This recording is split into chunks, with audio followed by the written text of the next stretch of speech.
Hello, everybody, and welcome to episode 5 of the Student Insider. Today, we have our first guest on the podcast, and it's Lewis from the Back to Business podcast page. Lewis, how you doing? Thanks a lot for coming on today. For the people listening, do you want to just give a quick introduction to yourself? Yeah, so I'm Lewis. I'm a UEA student going into my third year this year. I study French and business management, and I've been running my podcast for about just under a year now. Do you want to give an introduction of what you've done on your podcast and the kind of stuff that you've talked about? And yeah, so it's mainly kind of business and entrepreneurship focused. I kind of tried to hone in my skills and trying to use my experiences in teaching people who are looking to learn more about business and entrepreneurship.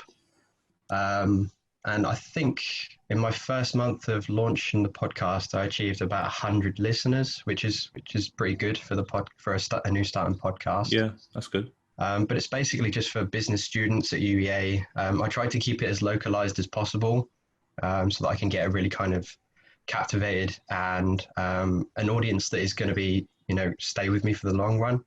Yeah. But it is just mainly business and entrepreneurship focused. Yeah. So as you remember, I was on the podcast before. So yeah, we'll link that down below if you want to check that episode out. Well, what episode was that? Episode 3 or?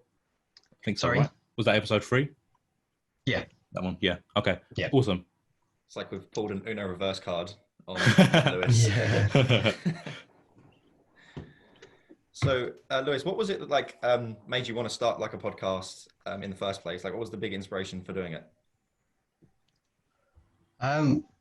It was kind of two-part really, and one of them is a bit of a cheeky kind of excuse, but I'll focus in on the main part for now, and then I'll tell the cheeky part later. So the main reason was I kind of really like podcasts. I listen to a lot of different podcasts, but before I started my own podcast, I was listening to a lot of kind of well-being and kind of mindset podcasts. And it kind of just spurred me on in that kind of December when you make your New Year's resolutions kind of thing. It was just kind of that I'm going to start a podcast. I don't know why. I just thought, well, I might as well just give it a go and see what happens. I enjoy it. So if I enjoy it, it's not really going to be seen as kind of work. So it was kind of that reason. And I love business and entrepreneurship. So I could talk about that all day. So I thought, well, a podcast is great because if you can talk about something for as long as that, then you're fine for a podcast. And the second reason was for one of my business modules that last year, it was to basically come up with your own creative asset project. So you had to kind of create something that would be a long-lasting kind of, not necessarily a passive income asset, if that makes sense. It's kind of like something that's going to last and provide value over time for people. And I thought a podcast would be a really good one because I think they're starting to come back into fashion. I think they had a kind of time where they were lulled for a little while. But yeah, I think now they're coming back into popularity. I think a lot more people are starting their own podcasts and getting some really good traction, being digitized.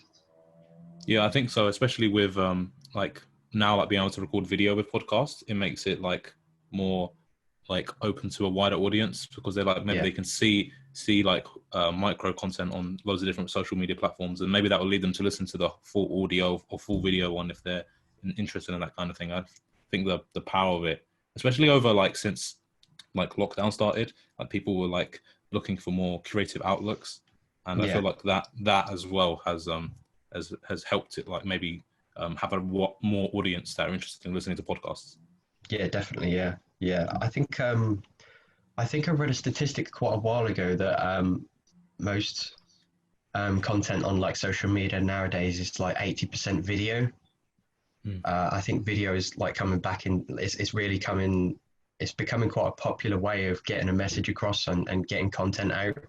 I think a lot of audio stuff is kind of, it's not dying out, but it's getting superseded by video content. Yeah. And I think now that podcasts are able to kind of spread their way over to video content, I think that's a really useful step up. And I think that's why it's gained a lot of traction over the years. Yeah, especially with Instagram. I can't remember where I read it, but statistics show that videos outperform photos again and again and again. Yeah. Yeah, they do. Definitely. That's really interesting. Yeah. What are your thoughts and like next step on your podcast? And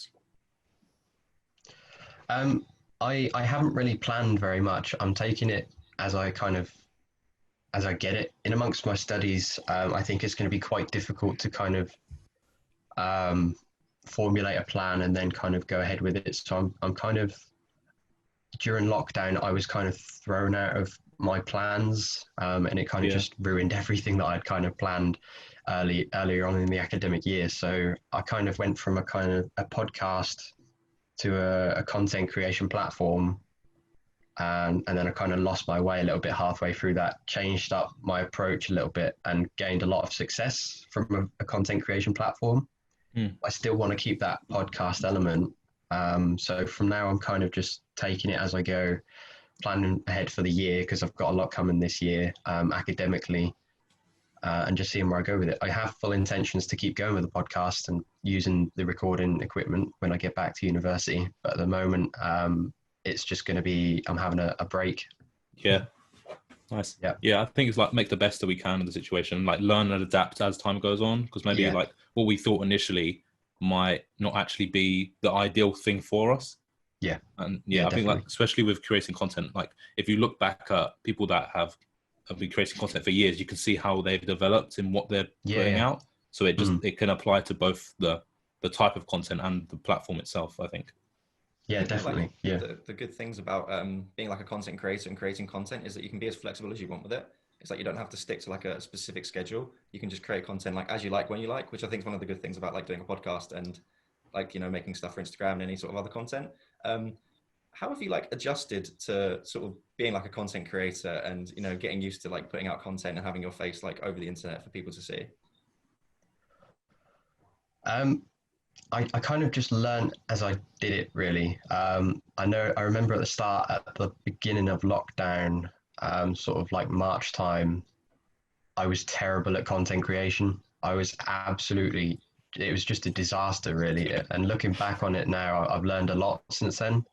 I did kind of try and bring something new, but it just wasn't, I hadn't really got the expertise at the time to know what people wanted on Instagram, because before I knew what people wanted for a podcast, but Instagram is a totally different way of approaching people. So I've been learning and self-taught ever since March, really. I use Canva a lot. And especially in the middle of it a few months ago, I was using it every single day, just churning content out, creating carousel posts every day, and just kind of learning what works and what doesn't for people on Instagram, different hashtag and SEO strategies, and just learning how to build an audience on Instagram, really. Throughout the lockdown, that's been my project. What would you say for like someone that's trying to get started building an audience on Instagram, like some things that helped you that could help them as well? Definitely know what you want to do before you start posting, because although you can create a fluid portfolio on Instagram, it looks much better if you know exactly what you're doing and you know exactly what audience or target market to, you know, hone your focal point on. But if you don't know exactly what you want to do, that's fine, because you can change like I did and it still works out in the end. But it makes it a lot better if you can hit that audience straight away with really good quality content, and high quality captions as well. Captions are a big thing in Instagram. SEO is vital. I'm still trying to learn SEO and hashtag strategies. It's difficult, but if you can nail a good hashtag and SEO strategy, that's definitely, you'll get a lot more traction. How would you say SEO? So I know how SEO works mainly for like websites. How does SEO apply to Instagram? Because I know like hashtags is like an organic type, but of content. So what else is there for SEO on like Instagram, for example? That's a good question, because a lot of people don't realize that hashtags are their own thing, but SEO stuff, so the things you use in your caption, even things like geotags, can be used in an SEO portfolio for a strategy. It really is just kind of, the SEO strategy on Instagram is different from hashtags, but because it looks at your caption as well. It reads your caption and the keywords that you have in your caption, how you format it.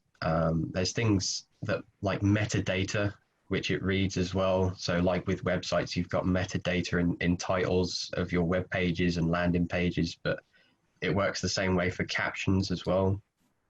The algorithm on Instagram will scan your picture for any words as well. It'll check if you have the right images that match your caption. So it's all that.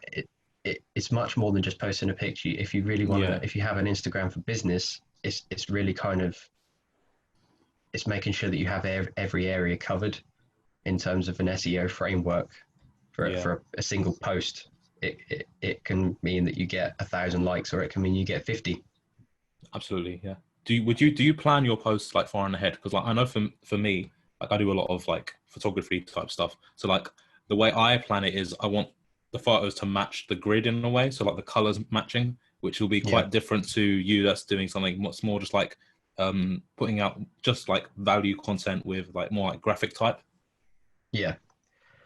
So what I tend to do is I try and make it's changed. My approach to getting traction on my page has changed a lot in the last sort of 4 or 5 months. So how I would do it originally was I'd just do single posts. I'd just do one picture and a caption, and then that would contain a bit of information about something, whether it be mindset, or maybe a famous entrepreneur or CEO in the world. Jeff Bezos. Everyone loves Jeff Bezos, I've learned. So but then it kind of went from a single post to kind of multiple images in a single post, or a carousel post. And how I would structure that would be kind of a really, what I like to call a scroll stopping post. For your first post, it needs to stop people and needs to get their attention. I found that has the most traction on Instagram for any content creator out there. It needs to, a carousel post is basically a winner wherever you go, no matter what you do, as long as it's good and has high quality, you get loads of traction. But that's generally how I'd learn. I just basically post, see what the engagement was, see what happened from it. If people like it, then I take that idea from that post and put it into a carousel.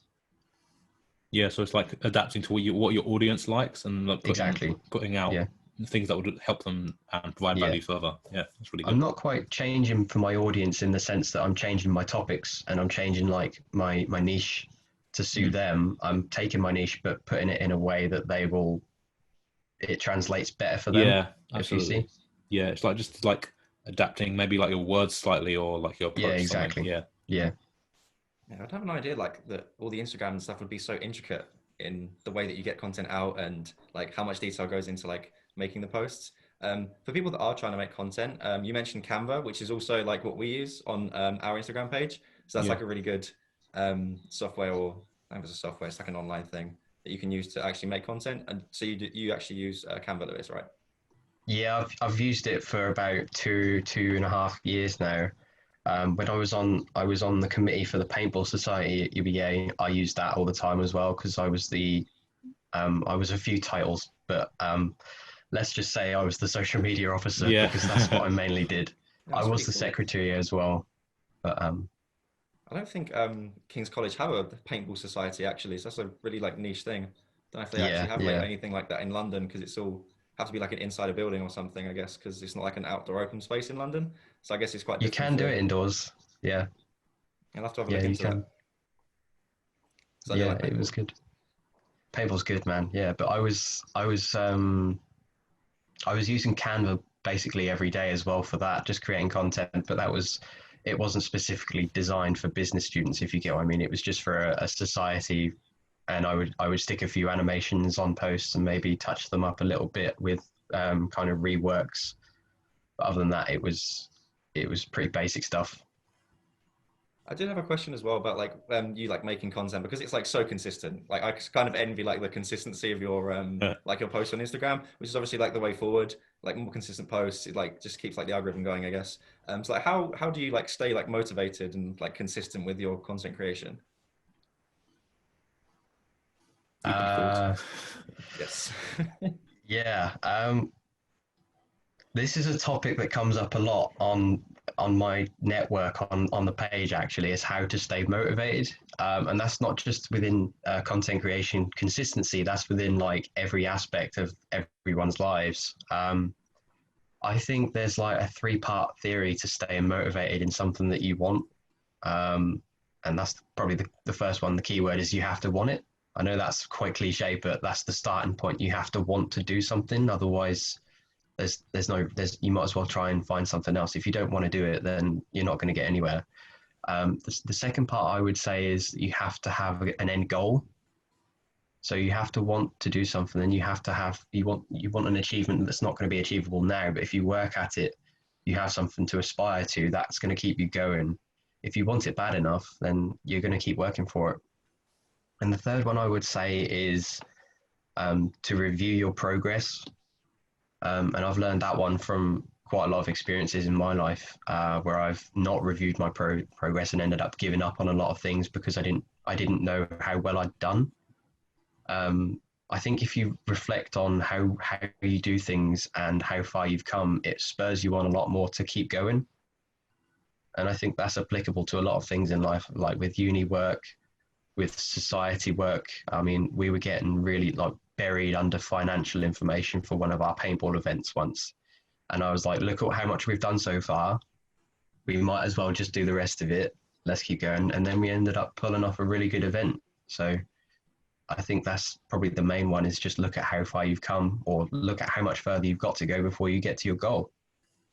It's interesting that you bring up motivation and like how popular it is like a topic that people talk about, because I was looking at the analytics on our episode so far, and the one that we did on motivation has been the most popular one so far. So I wonder why like motivation and like self-improvement is such like a big like thing for people to be interested in. It's massive. Yeah, it's massive. I've done a lot of content on self-discipline, good habits, and motivation on my podcast page, and all of them have done really well.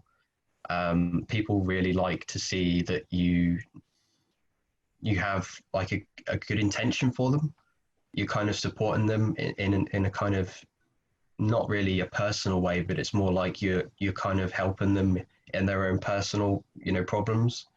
I think if people see stuff on Instagram that kind of, there's loads of stuff out there. Like you could be forever scrolling through a list of people with motivational quote pages, or things like that you wouldn't believe the amount of engagement and the masses of people that follow those sorts of pages, because people just like to see motivational stuff. But it depends on how far you want to take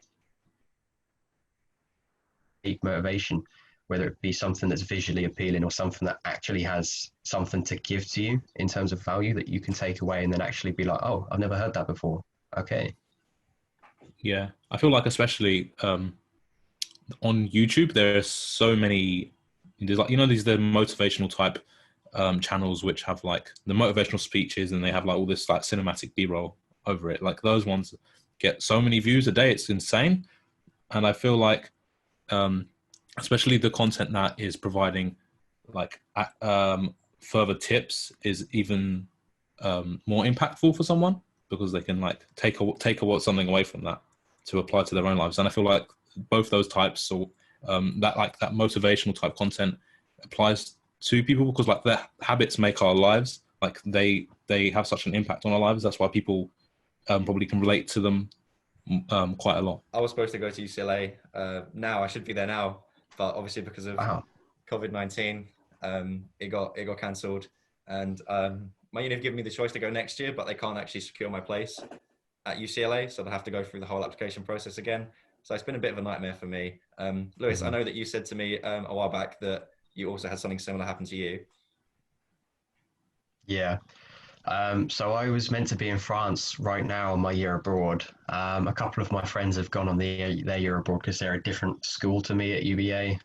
Their school have allowed it. My school hasn't, unfortunately. So throughout lockdown, well, if lockdown didn't exist, I would have been planning to go on my year abroad in August, basically. But yeah, unfortunately that's happened. So it's now been pushed back to January.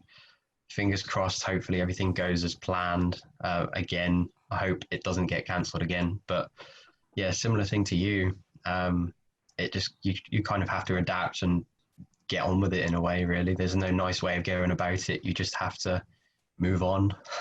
Yeah, I mean, that's what we've both had to do over this summer, right? Yeah. Because obviously, like, my plan this summer as well was to do the same thing. Was just like get everything prepped, and because moving to America can be a bit of a nightmare, sorting out like visas and everything as well. Yeah, And definitely. packing and sorting out accommodation, all this like wild stuff that's going on. Sort of similar to like applying to go to uni in London, except it's like a lot worse because you also have to like figure out moving as well. Yeah. But yeah, so in place of what I was supposed to do, I sort of made like a sort of improvised over the summer, and I put this together with Alex, this podcast. And I've also been doing some lab research because I do biochemistry from home. Nice. Very which has been nice. pretty cool. So it's all very makeshift, but I've sort of made something of it. So Yeah. I was just going to ask you, like, what have you done over this summer? Like, even though you've been sort of taking a bit of a blow from the Yeah, COVID-19 situation. I think you've got to make something of it. Like, I remember at the very start of lockdown, people were complaining, saying, I haven't got anything to do anymore. I'm just sat here at home, wasting away, not doing anything at all. I think you've got to kind of flip it around in your head and get that mentality and the kind of the mindset that you're going to be productive.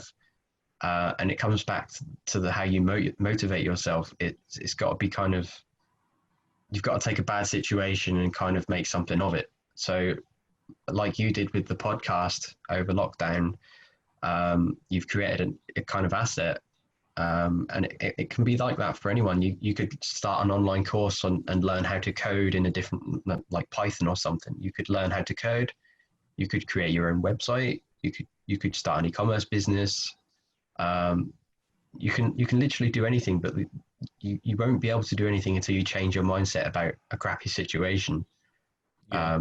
And with me, what I did in that situation was I kind of just, I knew that the podcast wasn't going to be able to continue because I wasn't going to be able to produce high quality recordings. And I didn't have the funds coming in to continue paying for the hosting website and Canva Premium to keep on top of the stuff. So I ditched the hosting website and ended up losing my podcast. And then I thought, well, this isn't great, but I've still got Canva Premium. So why don't I take it and kind of start a content creation Instagram page instead, and then come back to the podcast when I'm done with all of this content behind me. Yeah. And that was kind of my project for the summer, is kind of just taking a bad situation and kind of adapting it in a way that still allows me to continue my work. That's really good. I feel like diversifying just how you can diversify your income, diversifying your audience online, because say one platform falls, like say a lot of YouTubers have massive followings, but say for example, YouTube disappears. This is why you have to diversify your audience. You have, especially like an email newsletter, your email's not going to disappear. That's a really important part, because then no matter what happens, you can still reach your audience. That's like, okay, I have a following on Instagram, have a following on YouTube, have a following on your podcast. Slowly building and diversifying your audience can allow further strength, and not having that worry that it might all fall down. Yeah, definitely.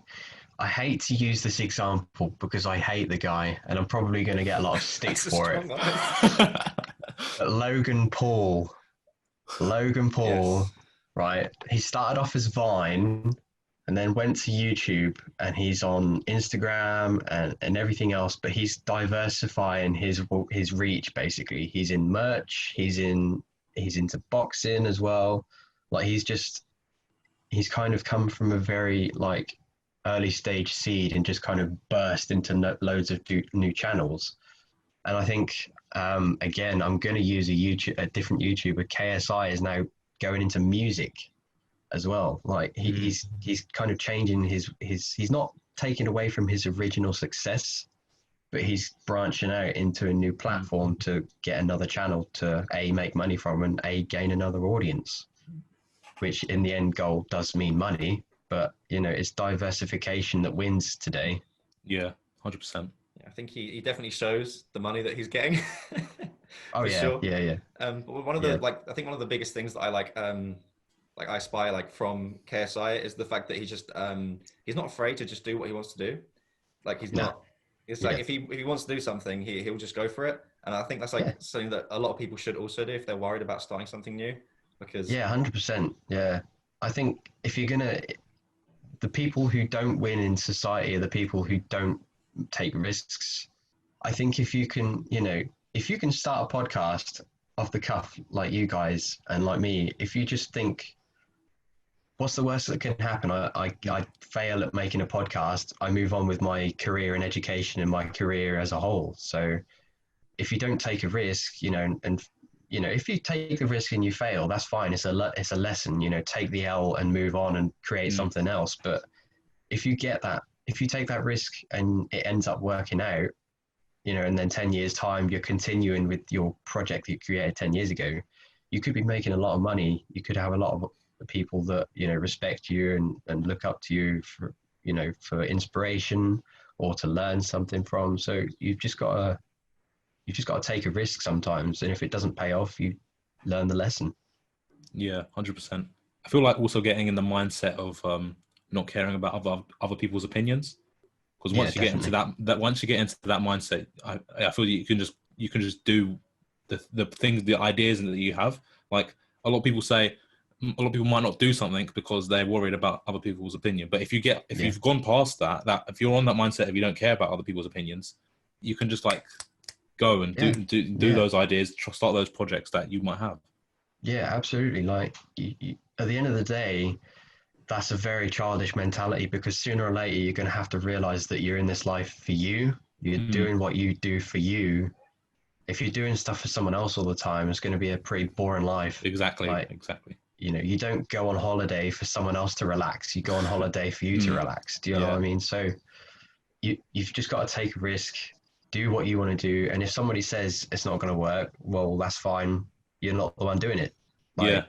I feel like exactly. I feel like some people might say to you it's not going to work because they may not have the confidence. They might be worried that other people might say stuff about them, so they want to bring you down. It's like the haters want to bring you down instead of like encouraging you.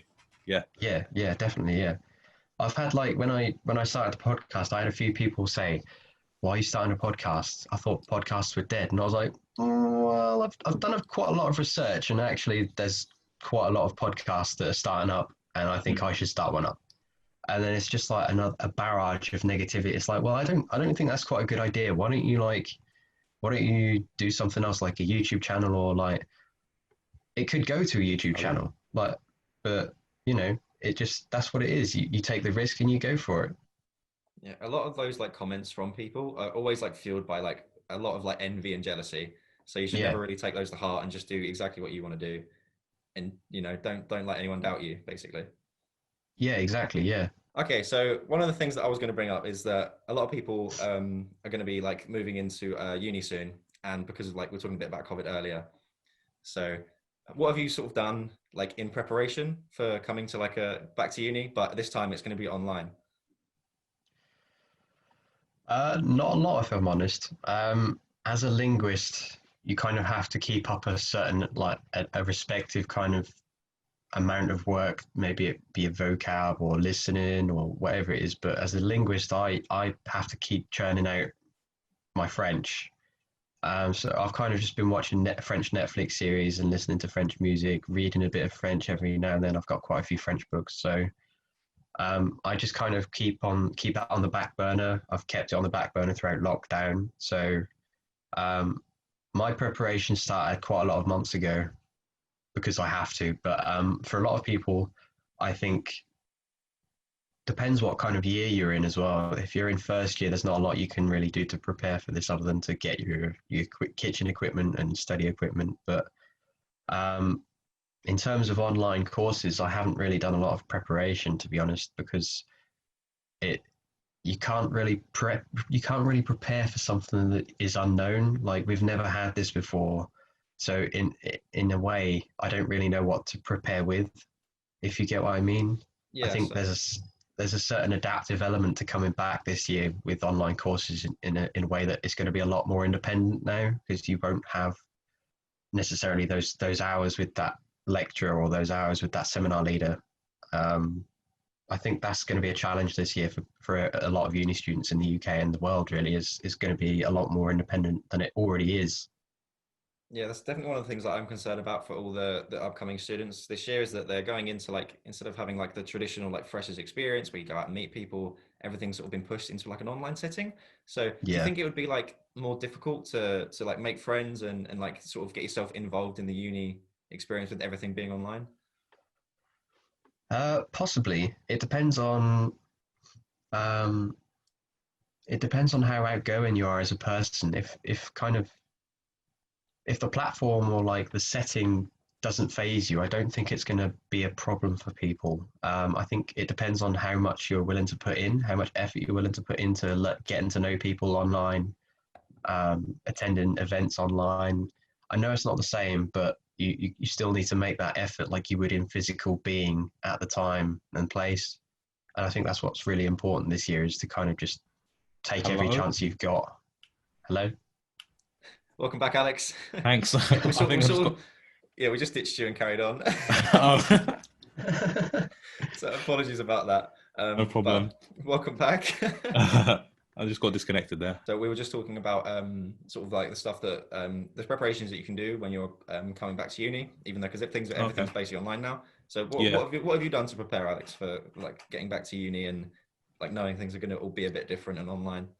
Okay. So something that I'm quite interested in, as like that you might know, is like I'm quite a bit of a nerd when it comes to digital note taking. So like like in the last couple of days I was prepping all the like my system for note taking for this year.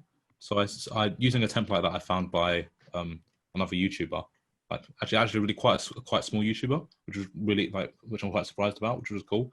And it's this like template for taking notes in university, and it's in Notion. Luke, I don't know if you've heard of it, Lewis. Notion.so. Nope. Awesome note taking tool. Recommend you check it out. It's really good. I can also agree to this. Yeah. This is very good. So I've been setting up my system for taking notes. I'll just explain it kind of quickly now, and hopefully it can make sense. But essentially, there's this university hub that I've created, like in a page, and then within that I have links to all my current classes, and then I have so those are all individual pages, and then I have all classes, and then those where other classes are, and then and those pages have something called databases in them, and this is like an all-in-one workspace where you can have like like spreadsheets in Excel. You you can have this in this note-taking app. Have you heard of Evernote or like any? Yes. Yeah, so yep. It's similar to Evernote in that format of how it works, but then there's so many more things you can do. Like you can create databases, wikis, and like, so these pages are linked to a calendar. So I can create a task. Say I get set a coursework deadline. I can add that in that page on this course calendar, and then that will link to it, and then I can set a reminder to remind me 1 week before or 2 weeks before the deadline that it's due. And I didn't use it last year, and I'm going to try it using it this year for notes in uni. And I feel like it's going to be really good from like all the notes that I've been using it. Like I always use it to organize all the different aspects of my life essentially. And yeah, so I recommend, if you're getting prepped for uni, get your note-taking system like on point. For anyone listening, like 100%. Like last year I used OneNote, and I feel like this year is going to be using Notion is going to be even better than what I used last year. Just to touch on that, I know that Alex, you produce a lot of content about like note taking stuff, so we can definitely go and check out Alex's stuff.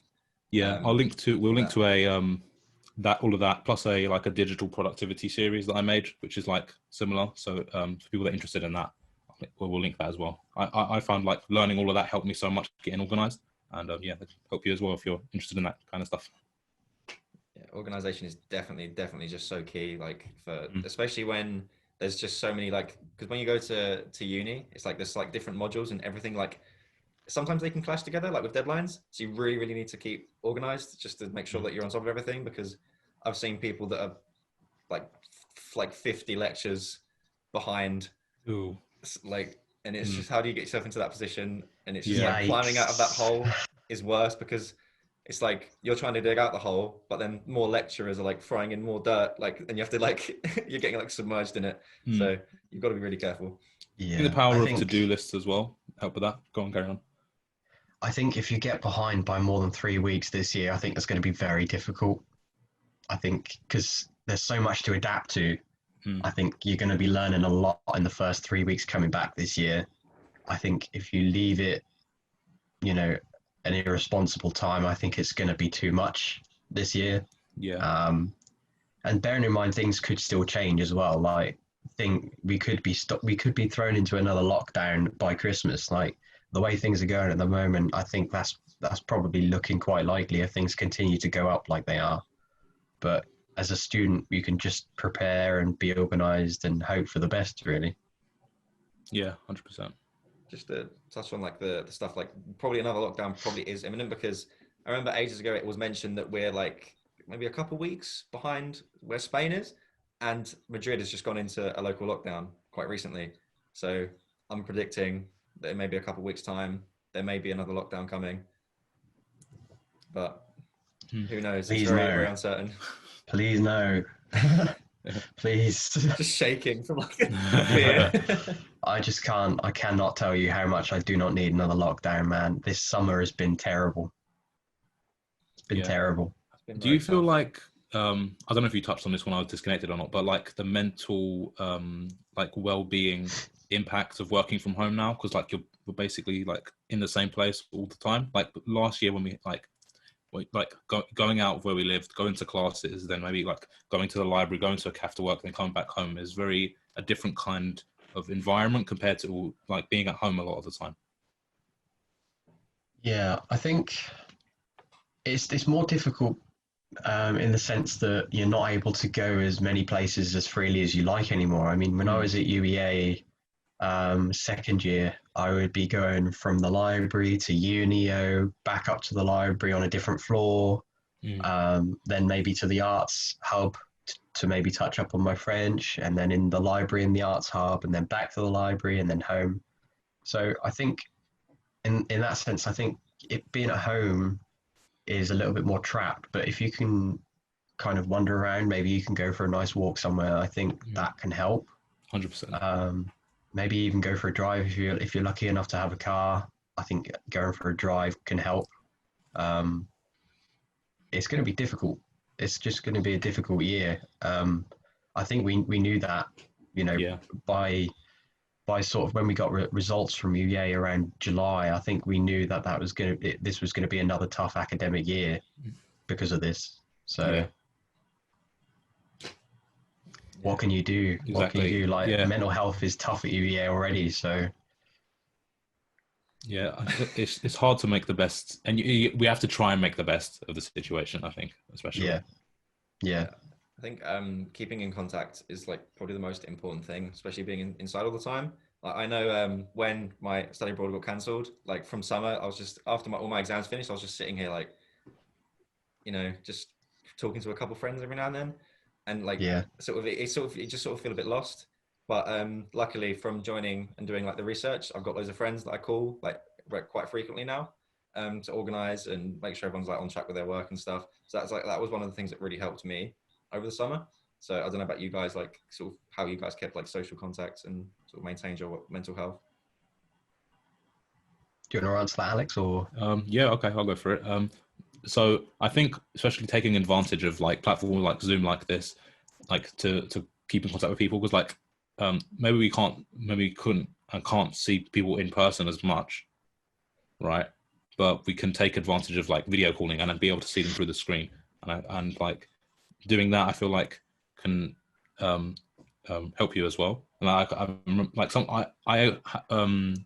networked with this content creator online, and he was doing this thing where he would just like video call random people and just like network and meet other people that do stuff. And I just ended up on a Zoom call with him, and then ended up like just building these friendships with other people that do similar stuff. And I feel like, yes, it might not be the easiest right now, but just doing the best that you can with the platforms and the tools that we have, that can really help us.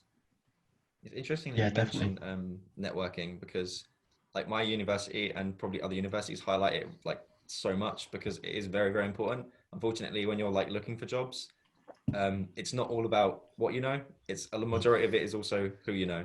So networking is like really fundamental. But yeah, it's going to be weird, I think, because of things being in lockdown. Networking is going to take a bit of a different approach, I think, because instead of having to go and like meet actual people, it's all going to be online.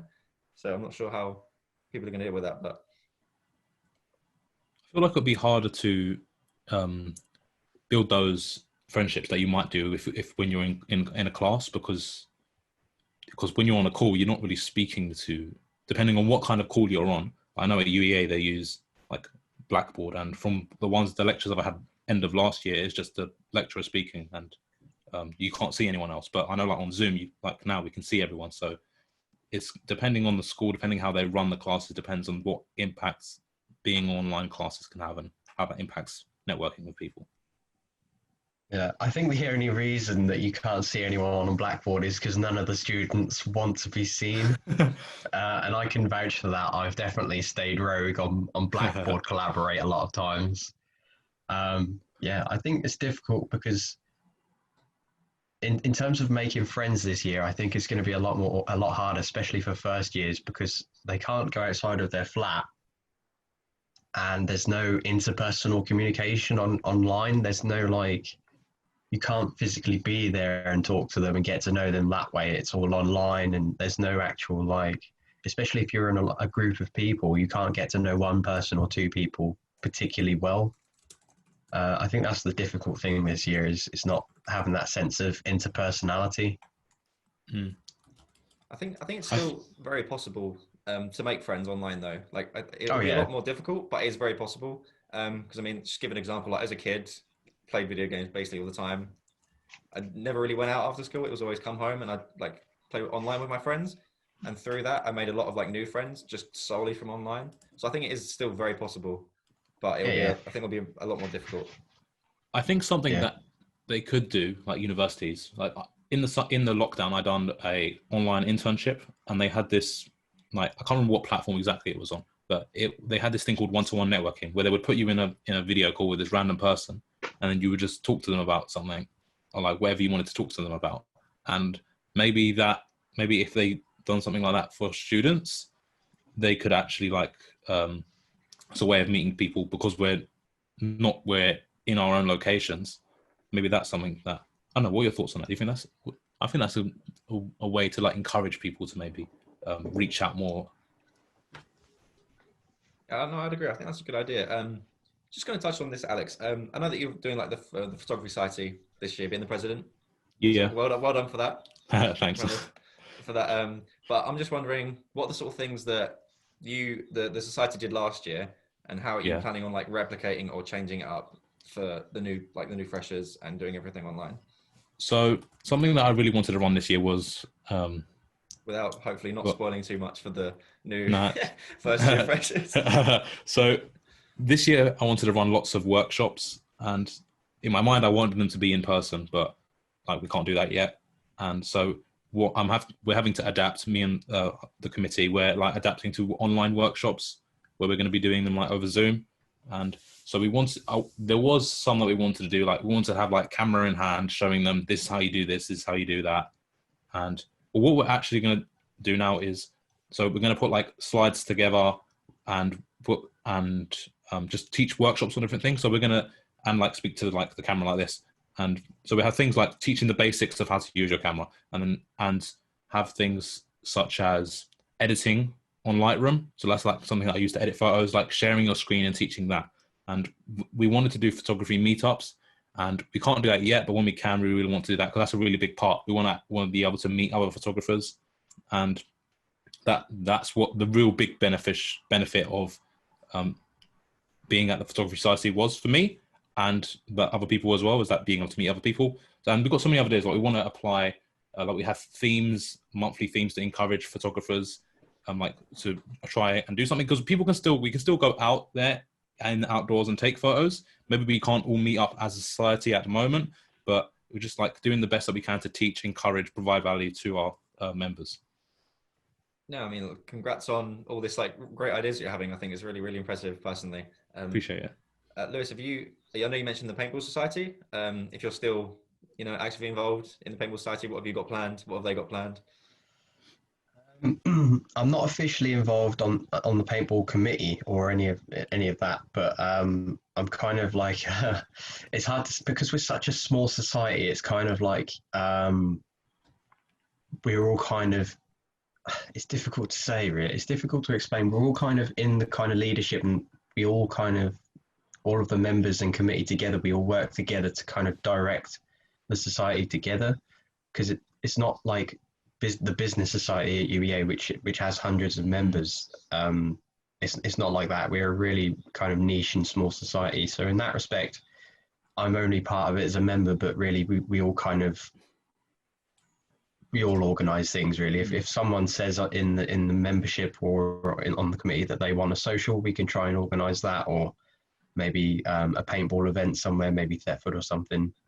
We can try and organise that. So not officially committee, but because I've already been committee, we all kind of chip in a little bit with ideas sometimes. And I think that's a really nice way of having a society that's kind of localised and it's open. Does it classify as a sport or a society? The paintball. That is an age-old question. That is an age-old question. Seriously, like we had a real nightmare last year of whether we should become a sport at UEA or not. A lot of people always ask whether paintball is a sport or not, and we always say, hell yeah, it is definitely a sport. But the ways that UEA works, and probably a lot of other universities as well, is it's a bit more complicated to transform a society to a sport, if that makes sense. And also we kind of just like being a society in a way. It means reduced costs for an already expensive sport. And it just means that we can get a lot more members, basically. But by reducing our costs, we get more members. I would definitely argue that paintballing is a sport from how sweaty and tired I was after a day of paintballing. So yeah, yes, I vouch for that as a sport. Is it still 100%? How's it running this year then? Is it like what can they do? I'm not on the inside of what the decisions that are being made are, if that makes sense. But I'm predicting that what will happen is, if paintball sites do remain open, which is unlikely looking at the way things are going, if they do remain open, there'll be events that the uni will kind of have to help us with, basically with funds for equipment, because there'll be extra equipment needed for the cleaning and stuff. But hopefully, if things can stay low in terms of COVID, I think we can have a fairly successful year, because we only run one event in a semester basically at paintball. So I think it's possible that they could do something, but it's going to be made a lot harder or impossible if COVID keeps going up. Yeah, it just is so uncertain at the minute.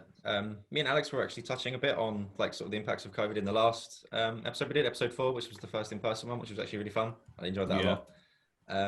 So definitely go and check out a bit of that, like to see what we spoke about. But I remember one of the things that we were talking about is like sort of the contact that you get with lecturers and finding like work experience from it.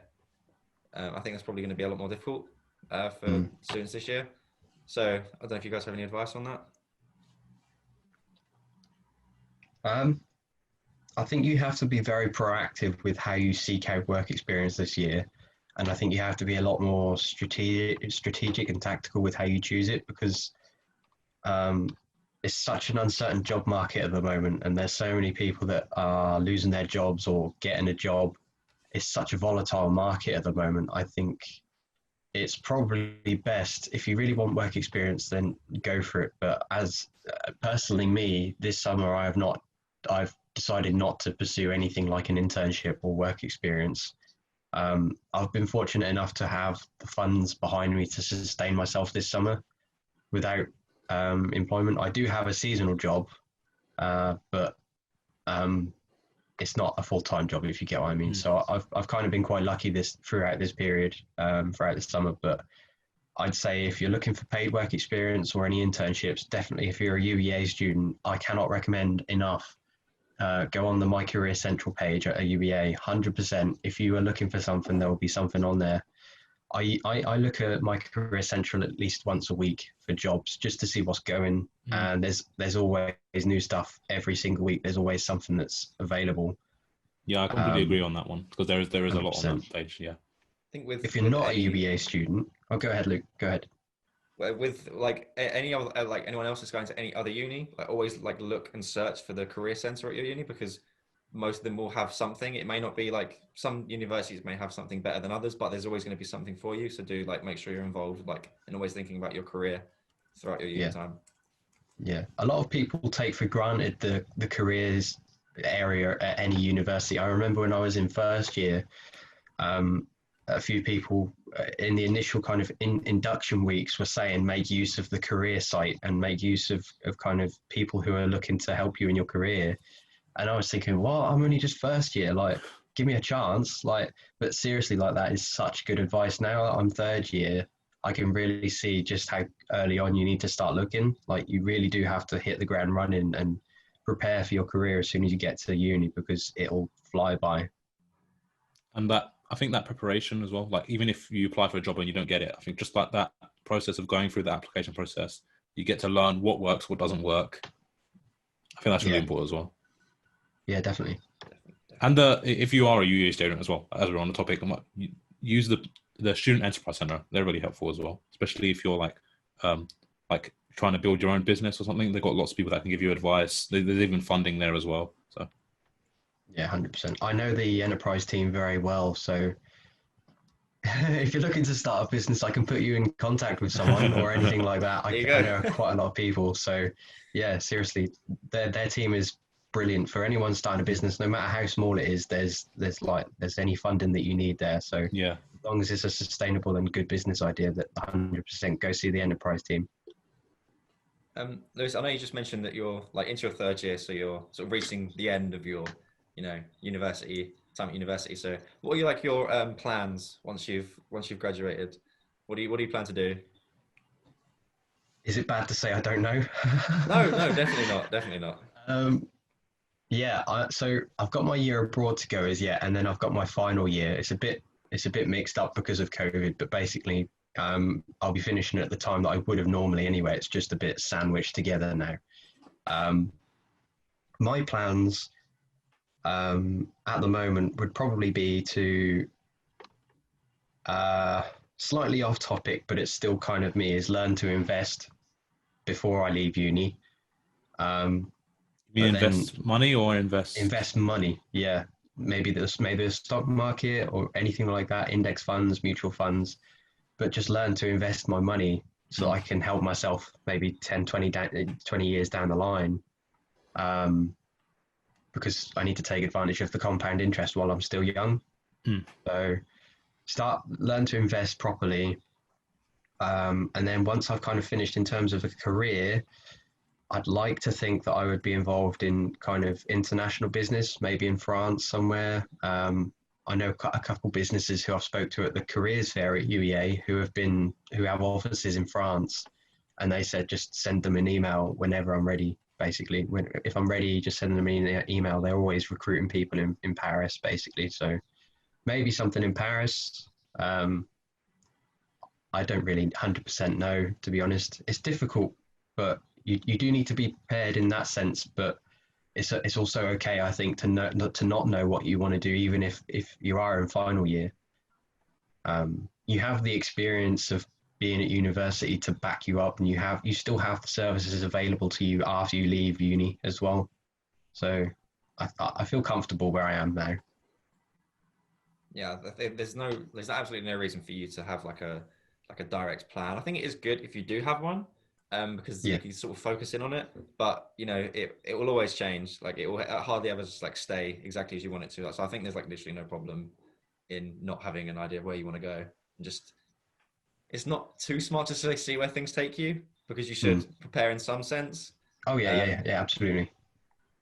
But yeah, so yeah, I don't feel like we can't have it all figured out. Like especially being so young, it's like it's still like it's such a long journey. So like we at such a young age is not it's not.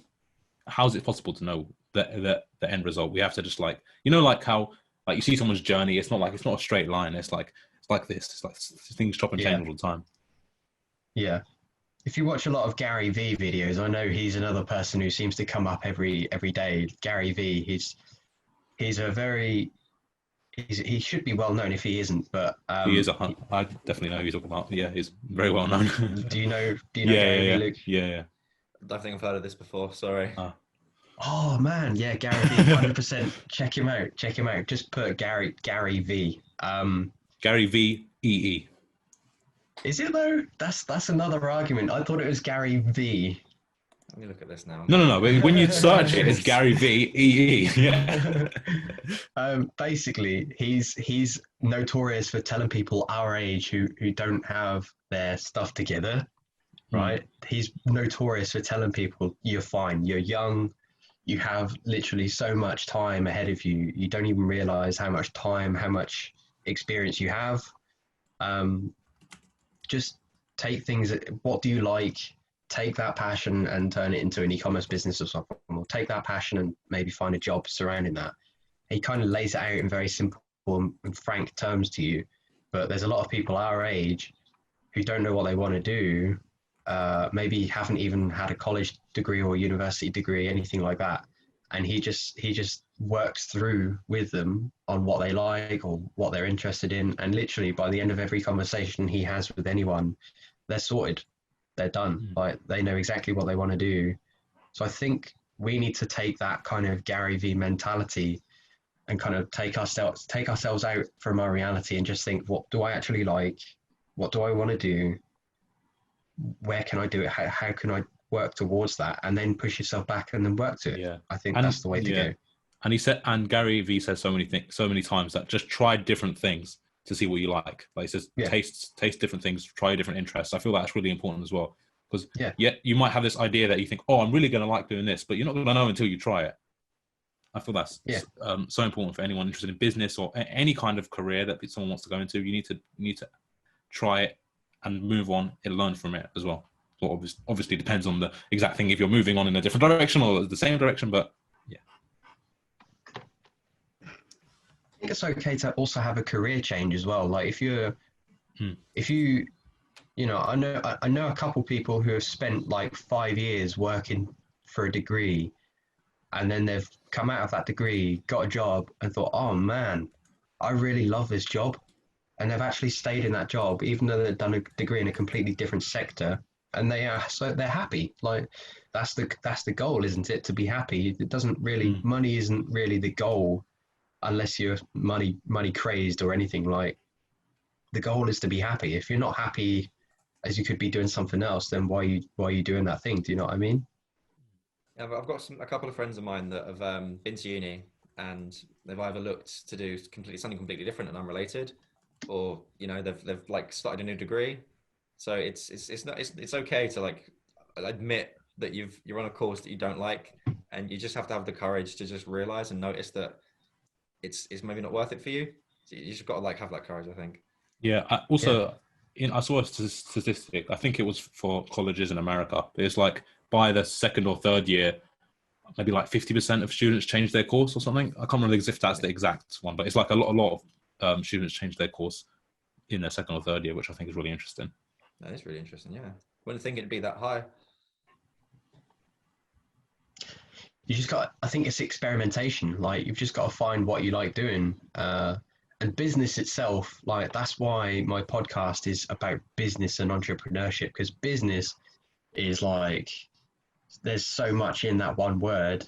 There's so many things you can do in business that you could be operations, you could be marketing, you could be sales. Like there's so much to unpack in that one word that it really is like, that's why I have such a great time creating so many different pieces of content every single day, because there's so much within business. You could be there for days and days just writing a list of things that you could talk about online for business, which is why I thought it was a great podcast topic. Talking about like career and where you think you're heading with this, are you looking towards more working for somebody else, or are you looking more to be like running your own thing, or maybe like a balance? Or initially probably working for someone else to kind of find my feet in employment. I think that's, as people, I know a few people who have left university. I know this is a difficult time at the moment. with finding jobs, but I know people who have left this year at university thinking, oh man, I can't find a job. There's nobody that wants to employ me right now. And I'm thinking, well, I know this is COVID, but I think it's important to find your feet as soon as you leave university, because it's a harsh reality and it's a big jump.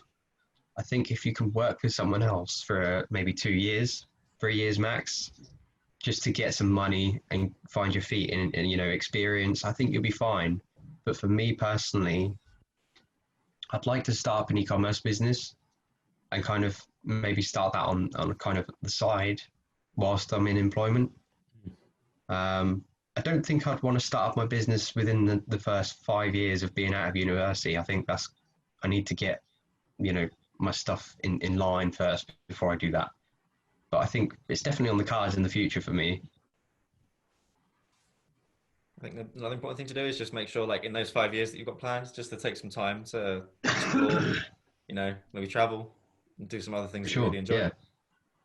I think that's like just as important as work. It's just like take that time, like linking to mental health we were talking about earlier. Just make sure like you're enjoying yourself with what you're doing. Yeah, I feel it's so important. Like sometimes we can overlook, like we're working so hard, but you make sure like you take the time to rest, take the time to do those kind of things. I feel like it's so important because it keeps us going in the long run. Yeah, I think this is a bit of a drastic kind of example, but yeah, it is a little bit drastic. But think of it this way: let's say you spent 10 years in kind of not intensive education, but you spent a good 5 and a bit years in intensive education, especially if you go to university. I think, you need to have that time to break the chain from education and actually do what Luke said and maybe go on maybe a travel year. Just go on a travel year or something and just enjoy being away from education. I think that's what a lot of people don't realize is they come out of education and then they're like, oh, I need to find a job. Well, yeah, but you've also spent that amount of time in education not able to do exactly what you want and be your own boss as in that kind of respect. I think it's important to give yourself, like me with my podcast, I've given myself a month's break before I go back to university because I've been working all throughout lockdown. And I think, take that time to give to yourself. Definitely. It's just... Go on, Luke. No, Alex, please. As you were saying, like, do you think there are any like entrepreneurs that you look up to, like both in like what they have done and also like talking about these types of things as well?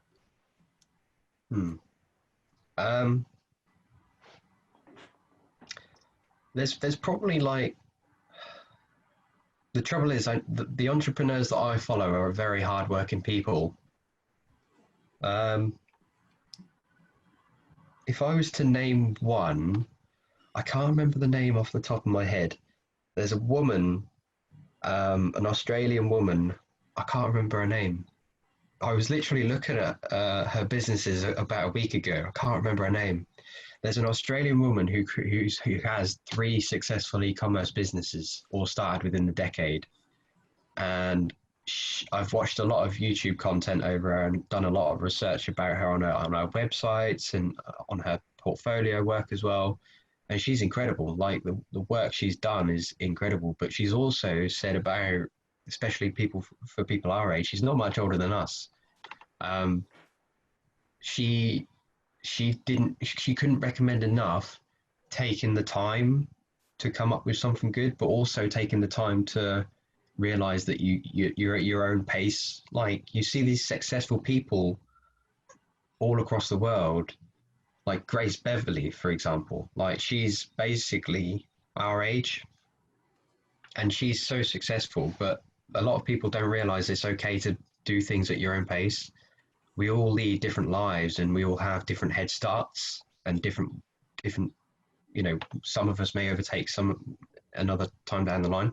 That doesn't matter. I think as long as you do you take things at your own pace, I think that's fine. If you happen to remember the name of the Australian woman, we'll put it into the show notes for. Yeah, I'll let you know. For people to look into that. I've got a question. Lewis, do you read a lot or any like do you have like any book recommendations, either if it's like business focused or he's not off. business focused? We got a couple. Okay. The Dip by Seth Godin. That's a very good one. If you like Elon Musk or Tesla or any of his other stuff, it's Insane Mode by Hamish Mackenzie. Or there's the $100 Startup by Chris Guillebeau, something like that. This book's very good. I love this one. If you want to start up a business and you haven't got much money, get this book. That book will save your life. At least $100. At least $100, but you can also do it with 100. I mean, you could even do it for less than that these days. I mean, if you start up an online e-commerce business, it may cost you for the website, but you could also do a free make website and then maybe start up a Shopify account, something like that.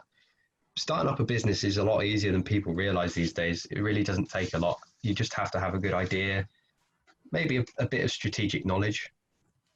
Maybe you have to know a few. Yeah. You have to research, obviously. Yeah. Like you have to research.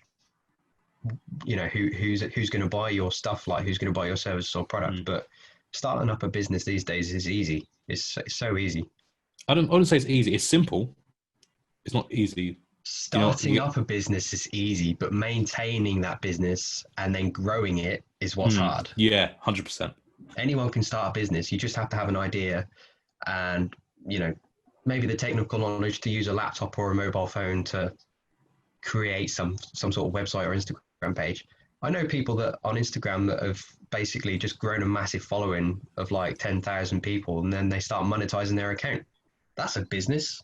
It's so easy. Like you just have to give the time and dedication to get started and then continue to maintain and grow it. The growing it and the maintaining it is the harder bit. Okay, right. I think, any more questions? I think that's everything. I've got a question. Go for it. Where do you two want to take this podcast in the future? Maybe a year or two down the line? Oh, good question. That is a good question. I'm not too sure. I think the main thing for me is just, I'm not too worried about making it like, obviously the bigger it gets, the better, because the more people that we can influence. But the main thing for me is just putting out stuff that if I was in sort of my shoes before I came to uni, the information that I would have wanted then, I want to make sure that's available for people now, just so that they don't go through the same sort of struggles that I went through. So the main thing for me with this podcast is just making sure that we've got like a good, like sort of bank of content that people can watch. It's not really about like the fame or anything like that for me. But It shouldn't be. You're right. It shouldn't be. I feel like just putting out those episodes every 1 or 2 weeks that we do. I feel like because it takes time for it to grow, and it's not going to happen like one viral hit episode is not going to come in like episode 4 or 5 or 6 or 7. It's going to take a lot of episodes, and you can take probably 1 to 2 years to build something up. And I feel that consistency over time will pay off, and that's how I'm viewing it. Is that it just put that episode, it's just like film, edit, repeat. That it's just put that content out, and that I feel like that will have a real impact for it. And then in the future, once they have an audience, then probably like use that advantage, monetize it, because I feel like there's no point of ignoring that if you can do it, because then it can help you further. Yeah. The reason I asked you that is to refer back to the very start of the podcast where we talked about motivation and goals, to have something in the future to aspire to. Yeah, and I feel like also looking back to how that can impact on you further in the podcast, because maybe you can see, okay, we've been putting out episodes every 2 weeks. What if we tried one every week? What impact would that have on the amount of viewers, the amount of people downloading, and then just adjusting and improving as time goes on? Because it's like a business at the end of the day. You need to adapt and try and do the best that you can. Yeah, exactly. Another thing for me is just sort of building up confidence as well. Like just with conversation and just getting used to conversation. Because I used to struggle with it a lot before I came to uni. But once I came to uni, it was sort of, I was just like shoved into it and you had to do it. So I was still just trying to work on that, like personal development basically as well. This is a big part for me. Yeah, especially I found that since starting this podcast and like the videos that I do on YouTube, my confidence has increased a lot. Like with a lot of just speaking to people in general, I feel like it's so much easier to just talk, and like we lot been talking for like an hour on this. I feel like it's so easier to doing stuff like this, easier to, and creating content is easier to just keep a conversation going. And I feel like that's such an important skill in life in general. For sure. Yeah, absolutely. Okay, so I think that the advice that you've given today, Lewis, has been really invaluable. So thank you for coming on. Good. Yeah, Thank you very much for having me. I've really enjoyed it, guys. Thanks a lot, Lewis. We will link everything to Lewis's work down below, so make sure you do go and check that out, everybody. Links in the description. The B2B podcast on Instagram, right? Yeah. Yeah, correct. Cool. We'll link that in the description. Just before we end, I just got one question for you, Lewis. Is there one thing that you've learned or like came across or that you found interesting in the last maybe week or so that you might want to share with the listeners? Oh my, putting me on the spot. In the last week or so, something that I found interesting. Can be anything, I guess. Anything you want. Something that I found interesting. No pressure. No pressure. Do you know what? I'm going to refer back to this because this is something that I have learned in the last week. I have been feeling a little bit under the weather this past week, and the weather hasn't helped. But I think this is the week that I've kind of realized after taking this month's break from my podcast that I kind of needed it, and I didn't realize that I needed it. So I think what I have learned this week is to go easy on myself, to be honest. Yeah. This week, I think I've realized that I need to just chill out a little bit and stop pushing myself so hard, because I do. And I think we all do, really, which is why I'm saying this, because I think we need to all kind of give ourselves a break sometimes. Yeah. Like, I remember that's one thing I've learned. 100%. And I remember when we were talking before, like you were saying, you were like putting in 80-hour work weeks, which is a lot of time. Yeah, 100%. Like uni, I mean, those times when I did my podcast with you, they were long hour weeks, man. Like really, really long. And like I was first getting everything started with the podcast and setting it up. Definitely at least 60-hour weeks. At least that was like that was an easy week. So yeah, definitely 100%. I've learned to go easy on myself this week. I think another thing is as well is just to not be afraid to admit that you need the time off, and not to feel ashamed that you're not like people around you are all like working really hard at the minute. But if you can't keep up, just be honest with yourself. You don't have to like feel guilty about it and the fact that you're not doing work. Just be honest with yourself and just take the time that you need. I think that's just so important. But yeah, no, thank you for being so open about that, Lewis. Thank you. So thanks a lot for listening, everyone, to this episode. Thanks a lot, Lewis, coming on. So we've talked about a range of things. We talked about Lewis and his course, what he studies. We talked about like preparing for classes, going back to university. We talked about like how we've changed our ways of going from things, especially like working from home. We talked quite a lot actually about business, entrepreneurship, and a bit about like the impact of COVID and like some of our future plans as well. Awesome. Okay, right. Thank you everyone for watching, and thanks again, Lewis, for coming on. Thanks a lot. See everyone. Thank you very much, guys.